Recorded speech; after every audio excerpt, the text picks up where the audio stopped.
Assalamualaikum warahmatullahi wabarakatuh. Perkenalkan, saya Dr. Urisati Hilman, biasa dipanggil sebagai Dr. Ica dari bagian Ilmu Kedokteran Keluarga dan Ilmu Kesehatan Masyarakat, Prodi Kedokteran FKIK UMY.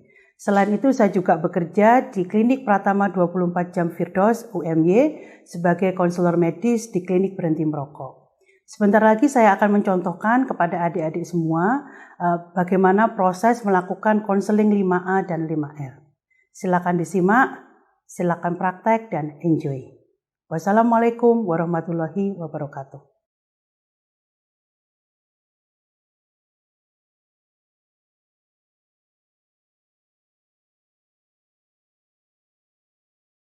Oke, Assalamualaikum Pak. Waalaikumsalam, Dok. Oke, Pak, saya mau konfirmasi, ini Pak Murfiandi, betul? Betul, Ya. Dok. Panggilannya siapa nih, Pak? Andi. Pak Andi, oke. Perkenalkan ya Pak, saya Dr. Ica, konselor medis di Klinik Berhenti Merokok ini yang insya Allah akan membantu Bapak. Ya. Sebelumnya saya akan melengkapi data dulu ya Pak. Usia berapa Pak? 51, Dok. Oke, 51 ya. Ini sudah menikah? Sudah. Ada anak? 4. Ada 4. Ya. Oh, oke. Bapak ini ingat anaknya usia berapa aja? Usia yang sulung usia 18 tahun. Terus yang kedua umur 16 tahun. Oke. Ketiga umur 10 tahun. Yang keempat terakhir umur 18 bulan. Oh, masih kecil sekali ya, 18 bulan ya. Jadi masih bayi ya ini ya. Oke, masih berjalan belajar berjalan ya. Oke, baik Pak. Ya, jadi nanti kita akan ngobrol-ngobrol ya Pak ya. Kayak diskusi lah gitu ya. Nah, ini sebenarnya apa yang bisa saya bantu Pak? Begini Dok, saya kesini tuh disuruh istri saya. Oh, oke. Soalnya saya tuh rencana mau berhenti merokok, tapi kok saya belum bisa. Terus saya mau konsultasi dengan dokter, mohon bantuannya bagaimana solusi agar bisa berhenti merokok. Oke, baik Pak. Ya, insya Allah nanti kita bantu, ya, gitu ya. Oke Pak, nanti ini saya akan bertanya ya ke jenengan ya. Kita seperti saya tadi sampaikan, kita ngobrol-ngobrol ya. Jadi ini jenengan merokok ini sudah berapa lama ya Pak? Sudah lulus SMA usia berapa waktu itu Pak? 22 tahun. Oh, waktu itu 22 tahun lulus SMA gitu. Terus jenengan mulai merokok gitu. Iya. Pengaruh dari siapa Pak? Pengaruh teman. Emangnya kenapa temennya? Ya biasa Dok. Kalau kumpul teman-teman itu kadang ya sering diajak merokok. Oke. Bareng-bareng. Ya. Terus ya sampai sekarang. Ya. Oke. Itu rokok yang dikonsumsi itu rokok apa Pak? Rokok Marlboro. Marlboro. Dari dulu sampai sekarang rokok Marlboro itu? Iya. Itu rokok filter ya Pak ya? Rokok putih itu ya? Putih. Ya. Itu yang isinya berapa dan harganya batang. berapa? 20 batang. Harganya? Harganya sekarang 30. 32 kalau nggak salah. 32, oke. Jenengan biasanya dalam sehari itu menghabiskan berapa batang rokok Pak? Atau berapa bungkus? Satu bungkus itu bisa 2 hari saya Dok. Oke, 1 bungkus 2 hari. Ya tergantung itu. Kalau pas di luar main sama teman-teman nanti mungkin 1 bungkus 1 hari habis. Ya tergantung situasi. Oke, ya. Terus ini selama berarti kalau jenengan itu merokok dari umur 22 tahun dan sekarang 51 tahun ya Pak ya.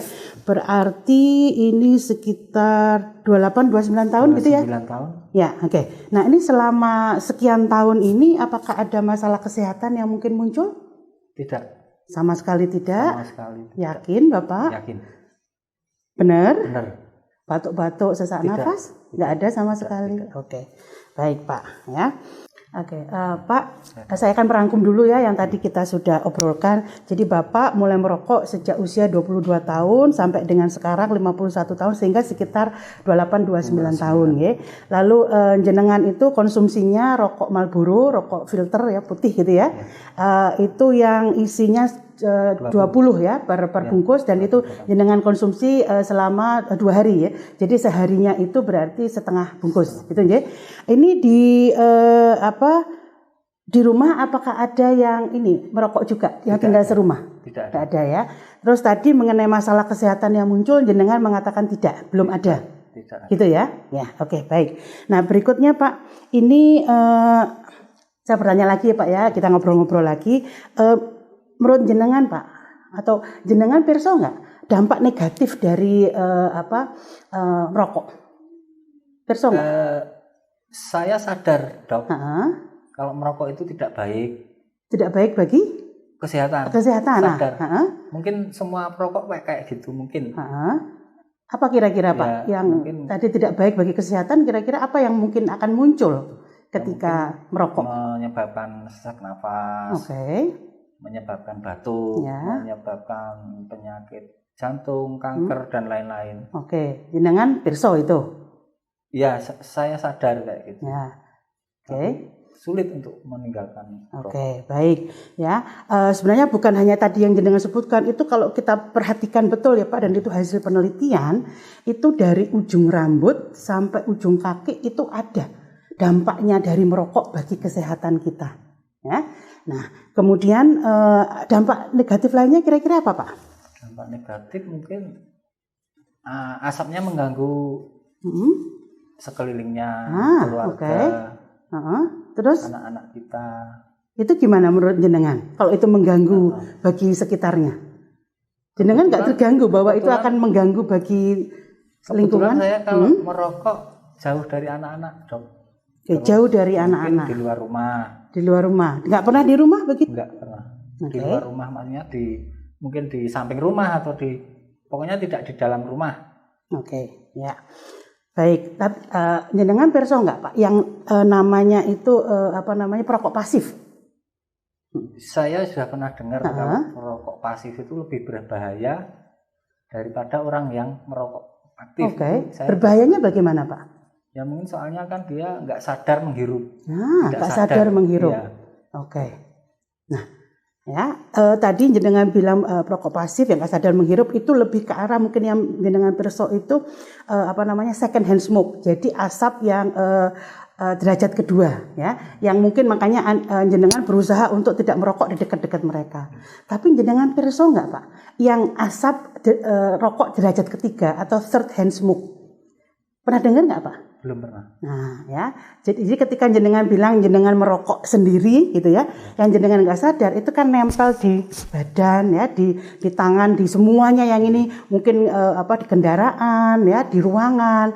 Lalu kemudian jenengan pulang ke rumah, misalnya masuk ke dalam rumah, ini ada anak yang masih 18 bulan, istilahnya masih bayi, masih jenengan gendong-gendong. Nah, jenengan sadar nggak Pak bahwa itu akan bisa memberikan ya paparan kepada putranya jenengan yang busuk ini? Itu saya belum bisa belum sadar, belum tahu. Belum tahu ya. Nah, itu hasil penelitiannya itu banyak sekali Pak. Ya, mengenai istilahnya third hand smoke. Jadi asap derajat ketiga gitu. Ya, nah, ini perlu diperhatikan betul ya. Jadi ketika jenengan merokok kan bukan hanya diri sendiri ya, tapi orang-orang di sekitarnya yang perlu dipikirkan. Nah, selain itu Pak tadi kan jenengan jelas sebenarnya mengatakan akan mengganggu asapnya di sekeliling. Nah, selain masalah kesehatan yang jenengan perlu penggalih ya, itu adalah mengenai ini Pak, harga rokok ini tadi loh yang jenengan konsumsi ya seharga 32.000 per 2 hari, berarti kan setiap hari itu menghabiskan sekitar 16.000 Pak. Ya, 16.000 kita kalikan 30 dalam sehari berarti kan sekitar 480.000. 480.000 kita kalikan dalam setahun. Kali 12 sekitar 7,2an ya. Kalau nggak salah atau bahkan lebih ini ya. Lebih hampir 1 juta ini Pak. 480 ini. Gitu ya. Nah, itu berarti ibaratnya apa? Jenengan dalam 1 tahun bisa dapat setengah motor Pak. Nah, 1 tahun Pak, padahal jenengan sudah 29 tahun, ibaratnya hampir 30 tahun. Berarti ada 15 motor yang jenengan bisa dapatkan kalau jenengan tidak merokok. Nah, coba ini dipikirkan Pak. Bukan hanya itu, bisa untuk tabungan pendidikan anak-anak, ya, untuk membahagiakan istri, memberikan gelang emas untuk istrinya. Nah, jadi banyak hal yang bisa jenengan dapatkan ketika jenengan berhenti merokok. Ibaratnya kan jenengan membakar sesuatu yang sia-sia kan begitu, membakar kertas lah ibaratnya begitu. Ya. Nah selain itu juga soal agama Pak. Ya. Nah jenengan mungkin sudah pirsa jenengan Muslim ya Pak, nggih? Yeah, ya, Muslim ya. Di dalam Islam kan jelas Pak, kita diharapkan menghindari sesuatu yang sia-sia kan begitu. Apalagi ada fatwa dari Muhammadiyah, kan jenengan juga bekerja di lingkungan Muhammadiyah ya, bahwa merokok itu haram gitu loh. Nah, sehingga mestinya kan kita benar-benar menjauhi itu, apalagi ngelihat mudorotnya yang jauh lebih banyak dibandingkan manfaatnya. Kira-kira menurut jenengan ada nggak manfaat dari merokok Pak? Saya kalau menurut perokok mungkin ada. Kalau menurut perokok sendiri, ya apa itu Pak? Apa? Contohnya gini Dok, teman saya itu udah pernah sakit, terus dia berhenti merokok. Tapi berhentinya itu dipaksa. Terus saat itu dia berhenti tapi masih pengen ngerokok. Itu sakitnya malah tambah parah. Terus sekarang dia sampai sekarang merokok lagi gitu. Ya, baik. Nah, kalau kondisi seperti itu Pak, ini memang ketika orang dalam kondisi seperti itu kemudian tidak mendapatkan pendampingan, pemahaman dengan kondisinya ini, memang akan cenderung seperti itu. Tetapi kalau kita betul-betul ya memahami ini, melihat manfaatnya, jelas jauh lebih banyak manfaatnya dibandingkan mudorotnya gitu ya. Nah, tadi itu kondisi yang teman jenengan tadi itu istilah yang namanya bahasa medisnya itu withdrawal syndrome. Jadi sindrom gejala lepas dari suatu zat gitu. Karena ini konsumsi terus-terusan ya rokoknya, dan yang zatnya itu yang paling berbahaya kan nikotin. Tetapi jenengan tahu nggak Pak, apa sebenarnya kadar dari rokok itu, dalam satu batang rokok itu isinya apa saja, jenengan pirsa nggak Pak? Setahu saya cuma nikotin, terus tar, terus apa ya? Yang lainnya saya tidak tahu Dok. Itu yang 3 yang paling besar ya Pak ya. Tetapi kalau jenengan perhatikan itu ada ribuan Pak. Dari hasil penelitian 7.000-an ya zat beracun di dalam satu batang rokok. Satu batang rokok loh Pak, 7.000-an. 3 tadi ya, tar, nikotin, dan kemudian karbon dioksida ya, kayak ibaratnya asap knalpot itu loh Pak.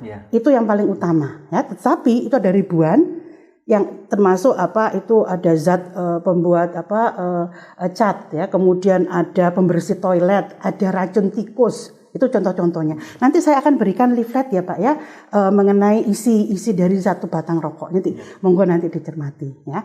Nah, tadi setelah beberapa hal tadi yang sudah disampaikan dari aspek kesehatan gitu ya. Lalu kemudian ekonomi, agama ya, termasuk kondisi temennya tadi ya. Nah, itu tadi kayak temennya ya, itu memang seringkali disalahpahami oleh para perokok bahwa kalau berhenti itu malah menjadi sakit, tapi kalau kemudian balik lagi malah enak. Tapi itu yang sangat mengancam nanti Pak. Nanti penyakitnya akan bisa lebih parah lagi dan bisa lebih fatal. Nah, itu yang perlu dipahami. Nah, setelah mendengar seperti itu tadi Pak ya, saya ingin menyampaikan betul ke Bapak ya, bahwa ini penting sekali bagi Bapak untuk berhenti merokok. Ya, terutama terkait dengan ya hal-hal yang mengenai kesehatan. Kemudian jangan lupa Pak, walaupun ini mungkin belum langsung kena ke Bapak, tetapi ada anak kecil, anak Bapak yang masih sangat rentan dalam pertumbuhannya, yang bisa sangat terganggu dengan asap rokok ini. Seberapa penting sih Pak arti keluarga Bapak bagi Bapak? Sangat penting. Nah, kalau sangat penting, mestinya kan kita nggak memikirkan diri kita sendiri, tetapi bagaimana ini kepada anak-anak ya istri. Saya yakin istri Bapak akan sangat senang sekali kalau Bapak benar-benar bisa berhenti merokok. Ya, jadi coba dipenggali ya, bagaimana manfaat ini bagi keluarga jenengan. Itu ya Pak ya. Jadi ini penting sekali bagi Bapak untuk berhenti merokok, bukan sekedar untuk diri sendiri yang memang mungkin belum ada gangguan, tapi bagaimana ini nanti bisa menjaga kesehatan keluarga jenengan. Begitu ya? Iya Dok. Ya. Oke, Pak, tadi kan sudah saya sampaikan ya Pak pentingnya Bapak untuk berhenti merokok ya. Nah, sekarang Bapak sendiri ya, bagaimana Bapak? Apakah ada rencana untuk berhenti merokok? rencana ada, Dok. Tapi sulit. Masih belum mau. Mungkin masih belum mau. Belum mau gitu. Belum mau. Kira-kira kenapa Pak kok belum mau, Pak? Soalnya saya masih, kalau tidak merokok itu rasanya gimana gitu loh, Dok. Gimana itu? Ya kayak ada yang kurang gitu. Ada yang kurang itu, kurangnya apa, Pak? Maksudnya jenengan tuh merokoknya itu setelah apa? Nah, coba. Jadi kita perlu lihat ininya. Jenengan biasanya merokok itu pada saat apa? Pada saat waktu luang, maksudnya mungkin pas jenuh, pikirannya kayak istilahnya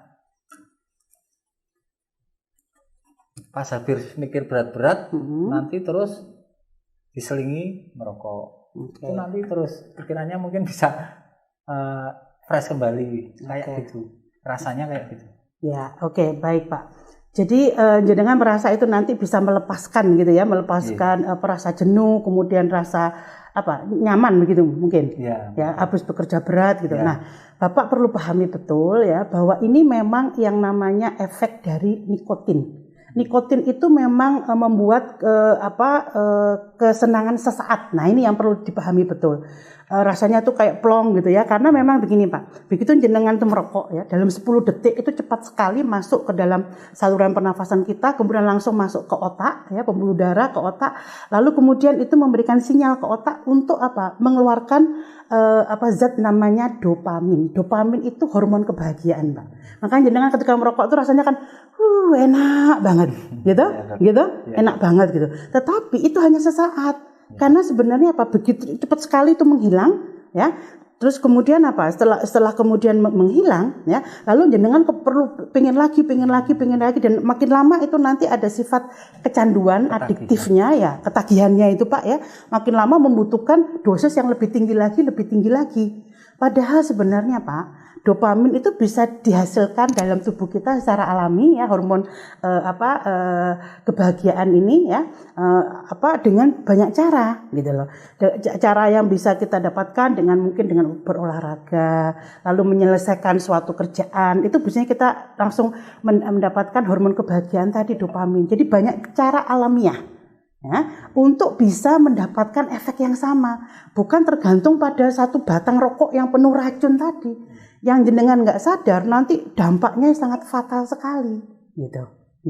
Nah ini yang perlu jenengan pahami. Jadi kalau memang jenengan masih belum merasa perlu seperti ini, coba Pak, menurut jenengan, jadi seberapa penting sih sebenarnya nanti kalau ini berhenti merokok ini bagi jenengan? Bagi si perokok, bagi saya mungkin kalau ditanya seberapa penting mungkin nggak bisa jawab Dok.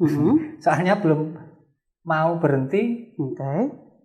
Tapi padahal kalau secara dari hati kecil ya penting. Nah, hati kecil ya Pak ya. Nah, ini penting sekali Pak. Hati kecil ini ya, nurani ini nggak bisa dibohongi Pak. Itu adalah nur Allah, dari Allah yang membimbing kita. Nah, ini yang perlu kita besarkan, nggak tergoda sama yang di sekitar kita. Coba pikirkan kembali keluarga jenengan Pak. Kalau ditanya seberapa penting, mungkin bagi jenengan belum terlalu penting.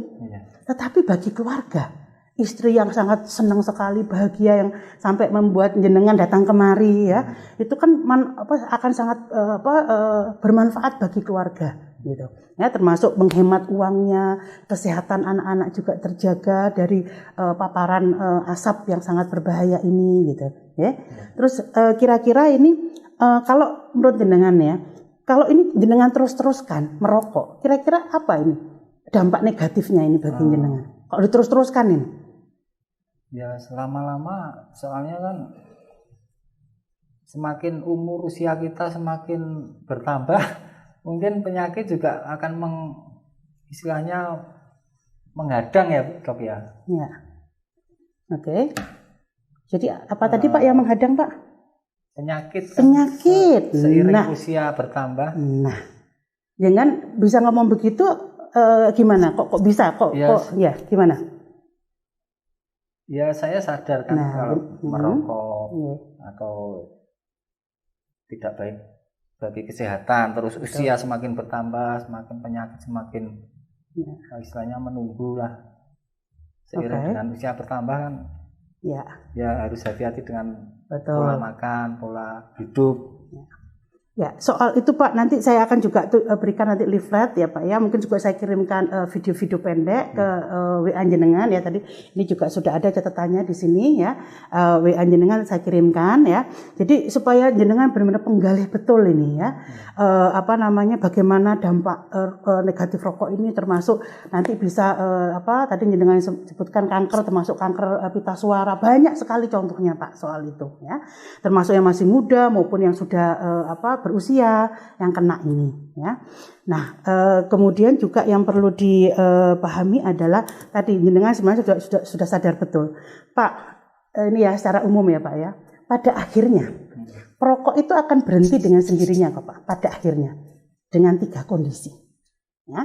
1, perokok aktif itu akan berhenti merokok ketika mendapatkan hidayah yang besar dari Allah untuk berhenti merokok ketika masih sehat.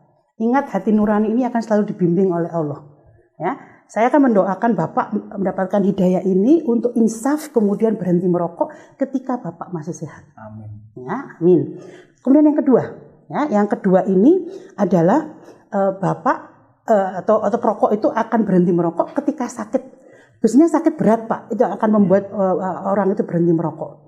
Kalau sakit ringan biasanya enggak, tapi sakit berat itu akan membuat berhenti merokok, termasuk misalnya kena serangan jantung, ya, kemudian kena stroke. Ya, walaupun saya juga menemukan masih ada beberapa pasien yang walaupun sudah menderita stroke masih tetap merokok curi-curi gitu misalnya, ya, ataupun nanti kena gagal ginjal misalnya begitu, pasti berhenti merokok. Ya, itu yang kedua, Pak. Nah, yang ketiga ini perokok aktif itu pasti akan berhenti dengan sendirinya kok Pak. Ketika wassalam Pak. Ya. Bapak paham kan maksud saya? Ketika wassalam. Nah, sekarang pilihannya Pak pada Bapak. Bapak mau yang pertama ketika masih sehat, atau yang kedua ketika sakit parah, atau ketika wassalam? Masih sehat. Nah, itu dia Pak. Ya, jadi ini penting sekali Bapak memahami ini ya. Nanti saya akan berikan beberapa leaflet tadi ya Pak, sama video-video pendek, monggo dipenggali. Nanti ini saya akan berikan kesempatan Bapak untuk berpikir. Nanti saya akan buat janji ya Pak ya, untuk kita ketemu lagi 2 minggu. Gitu ya Pak ya? Ya, saya akan kasih reminder nanti. Karena ini sangat penting untuk melakukan sesuatu dari sekarang sebelum nanti terlambat Bapak cuma menyesal saja. Dan yang sangat ditakutkan yang menyesal itu keluarganya, istri jenengan. Apalagi masih ada anak kecil. Gitu ya Pak? Ya Dok. Nah, kira-kira setelah Bapak mendengar ini tadi, kita ngobrol-ngobrol, apa mungkin pembelajaran yang Bapak dapatkan? Saya semakin sadar bahwa merokok itu memang benar-benar merugikan bagi terutama keluarga yang tidak sadar akan asap rokok. Jadi perokok pasif kan kita nggak tahu toh, kita merokok tapi orang lain yang nggak tahu apa-apa kena asapnya masuk. Itu terima kasih sekali dengan keterangan dokter tadi.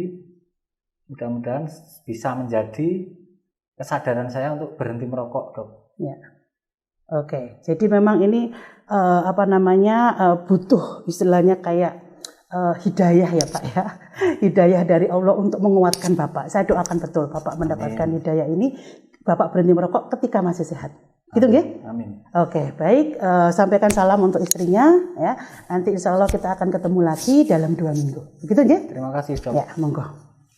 Oke, baik adik-adik, tadi Anda semua sudah menyimak konseling 5A untuk berhenti merokok. Kebetulan pada pasien tadi ya, dia dalam kondisi yang pre-contemplation. Jadi kalau diperhatikan tadi ya, yang tahap pertama itu kan AS ya. Tadi saya sudah menanyakan beberapa pertanyaan kepada pasien ya, dan kemudian sudah dijawab dan kemudian sudah dirangkum. Jadi ada beberapa data di situ yang penting untuk kita masuk ke tahap berikutnya.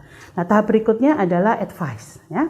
Nah, advice itu tadi saya membahasnya dari beberapa aspek. Tetapi kalau Anda perhatikan tadi ya, saya bertanya dulu kepada pasien ya, apa yang diketahui mengenai dampak negatif dari masalah rokok ini. Nah, kebanyakan pasien mungkin sudah tahu ya. Jadi biasanya terkait dengan kesehatan. Nah, selain kesehatan tadi yang setelah disampaikan oleh pasien, saya tambahkan beberapa hal penting tadi. Lalu juga saya ajak untuk melihat dari aspek ekonomi, hitung-hitungan. Nah, kalau diperhatikan betul hitung-hitungannya itu mungkin nggak tepat persis ya ini angka-angkanya, tetapi itu mengajak mereka untuk lebih ngeh gitu loh. Dengan apa yang kemubadiran yang mereka sudah lakukan selama bertahun-tahun ini, dan semoga itu bisa membuat insight bagi mereka ya. Lalu kemudian saya juga melihat dari aspek agama ya. Kita sebagai muslim jelas sekali kita diharapkan untuk tidak melakukan hal-hal yang tidak bermanfaat. Nah, apalagi kita di lingkungan Muhammadiyah jelas ada fatwa bahwa merokok itu adalah haram. Ya. Nah, kemudian setelah selesai ke tahap advice ya, di akhir itu saya memberikan bagian akhirnya adalah memberikan nasihat dengan rekomendasi dari WHO itu adalah clear, strong, and personalized. Jadi jelas sekali kita sampaikan kepada pasien perlu sekali berhenti merokok. Kemudian jadi strong ya, kenapa seperti itu, lalu juga personalized, dikaitkan dengan situasi yang ada pada pasiennya, karena itu sudah digali di awal tadi ya. Jadi terutama pada pasien tadi adalah ada anak kecil ya, bayi yang mungkin masih sangat rentan terhadap paparan asap rokok di sekitarnya ya.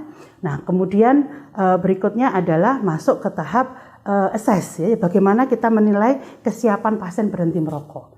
Nah, tadi saya tanyakan kira-kira setelah mendengarkan tadi apakah pasien ada rencana untuk berhenti merokok? Disampaikan oleh pasien bahwa belum gitu ya, walaupun ada kepingin gitu, tapi sebenarnya belum. Jadi kita harus bisa melihat di sini bahwa memang ini sama sekali belum ada ya rencana dari pasien untuk berhenti merokok dalam sekian minggu ke depan misalnya begitu ya. Nah, berarti pasien ini dalam tahap pre-contemplation, belum berpikir untuk berhenti merokok gitu. Walaupun memang ada keinginan dari istrinya ya.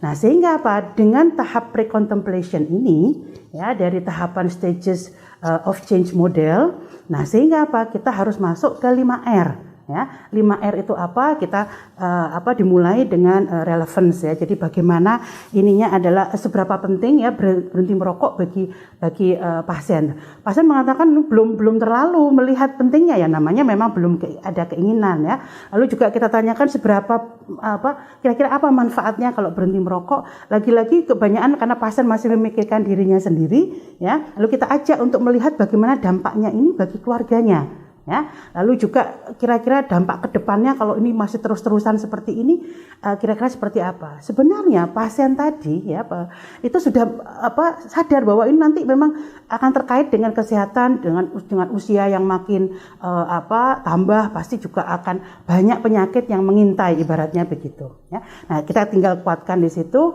Lalu juga saya sampaikan tadi mengenai hal-hal yang mungkin akan membuat pasien pada akhirnya berhenti merokok kok gitu loh ya. Nah, ini yang harapannya bisa menggugah